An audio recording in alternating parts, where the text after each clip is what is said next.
সত্যি কথা বলতে মিঠুন আউট হওয়ার পরে সেরকম বিশ্বাস আমার ভিতর থেকে চলে গেছে বা অনেকেই মনে করছিল যে না সম্ভব মনে হয় না। আলিস যেভাবে বোলিং করছে এবং যদি আমি ওদের স্ট্রেংথ চিন্তা করি, আলিস আমাদের জন্য very important player for the final. যখন আলিস চলে আসছে তখন দুই বলে 4 রান লাগে, রাইট? তখন কিন্তু বিশ্বাস ছিল যে না শরীফুল মেরে দিতে পারে। আমি আশা করছি লোকালদের উপরে বেশি। সত্যি কথা বলতে মিঠুন আউট হওয়ার পরে সেরকম বিশ্বাস আমার ভিতর থেকে চলে গেছে বা অনেকেই মনে করছিল যে না সম্ভব মনে হয় না। বাট যখন ও হোল্ডারকে সোজা ছয় মারলো তখন আস্তে আস্তে বিশ্বাস শুরু করলো, মনে হয় হতে পারে। ব্যাটসম্যানের মতোই মারলো আপার কাট। সো তারপরে একটু বিশ্বাস চলে আসছিল যে না হয়তো বা লাস্ট ওভার পর্যন্ত যদি যেতে পারি ইট কুড হ্যাপেন, এবং ওরা আসলে করে দেখিয়েছে। মাঝখানে একটা ব্রেক ছিল, তখন আমার একটা ডিসিশন ওর সাথে একটু মিলে নাই, but end of the day এটা ওয়ার্কড, যে ওরে ডেকে নিয়ে আসা। ও তো রানিং করতে পারতো না। সো আমি চিন্তা করলাম যে ও যদি দৌড়াতে না পারে তাহলে ওরা ইয়ে করে লাভ নেই, কারণ 2 রান নিতে হবে আমাদের। তখন আমরা ওকে ও দৌড়াতে পারবে না, ওকে নিয়ে চলে আসলাম। দেন শরীফুল আসে একটা 4 মারলো, তোমাদের বাকিটা তো ইতিহাস। অ্যাসেসমেন্ট চলতেছে, সন্ধ্যার পরে নিউজটা আসবে হাউ ইজ ফিলিং। ডেফিনেটলি আমরা শেষ পর্যন্ত ওয়েট করব, কারণ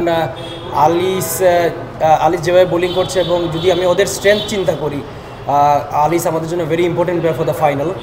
আমরা শেষ পর্যন্ত চেষ্টা করব। আর আলিস যেভাবে বোলিং করছে আলিসের অভাবটা পূরণ করার মতো না, বাট আমাদের যা আছে তাই নিয়ে খেলবো আর কি। আমরা যারা টেলেন্ডার, যেমন আমি আমার ক্যারিয়ারে, আমরা কিন্তু নেটে স্পিন বল খেলতে পছন্দ করি। বাট আলিস একমাত্র ছেলে সবসময় চাইতো যে ও ফাস্ট বল করবে, সাইড আর্ম খেলবে।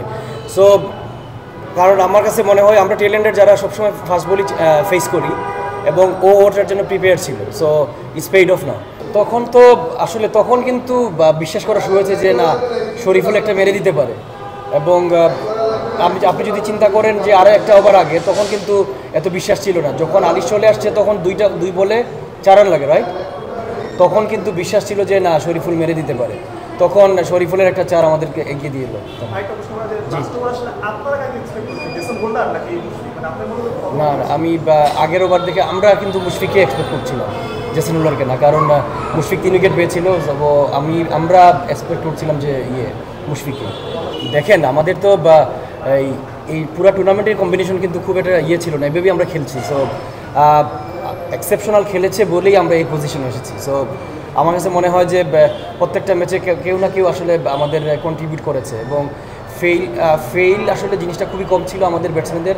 যেগুলিতে করেছি আমরা হেরেছি, বাট আমাদের জিতার সংখ্যা ছিল বেশি। সো আমি এক্সপেক্ট করতেই পারি, আমাদের 3টা লোকাল প্লেয়ার রান করেনি সেমিফাইনালে। সো আমি এক্সপেক্ট করতেই পারি ইফ তারা যদি ভালো খেলতে পারে উই ক্যান বিট এনিবডি।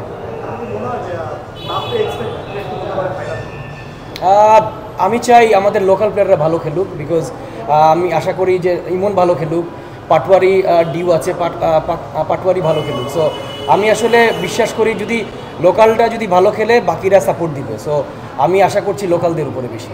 তা তো করবেই, বাট এটা তো আমাদের হাতে নাই, আমাদের কন্ট্রোলে নেই। সো অবশ্যই টস একটা ফ্যাক্টর হবে কালকে রাতে।